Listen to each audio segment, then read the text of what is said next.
ওই যে চলে এসছে, আসুক আজকে, তারপরে দেখাচ্ছি মজা। সেই থেকে পাহাড়ে উঠছি, এখনো পৌঁছালাম না, মনে হচ্ছে যেন আমি এভারেস্টে উঠছি।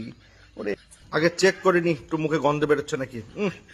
যা একটু চকলেট খেয়ে নি, কিছুতেই বুঝতে দেওয়া যাবে না। খেয়েছি, কিছুতেই সেটা বুঝতে দেওয়া যাবে না। যাই উঠি দেখি। এই দাঁড়াও, তুমি আজকে মদ খেয়েছো? খাইনি। সত্যি কথা বলো, মিথ্যে কথা বলছো তুমি? না না, আমি কিচ্ছু খাইনি। এখানে আসো, চলো চলো চলো, এখানে সোজা হয়ে দাঁড়াবা একদম চুপচাপ। তুমি দাঁড়ো, খাওনি?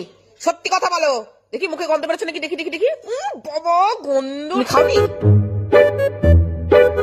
ঠিক আছে, তাহলে আমাকে লিপস্টিকটা পরিয়ে দাও। যদি ঠিকঠাক পরাতে পারো তাহলে জানবো যে তুমি ঠিক আছে, আর যদি না পরাতে পারো তোমার কপালে যে কি কষ্ট আছে বলে দিলাম। আচ্ছা দাও।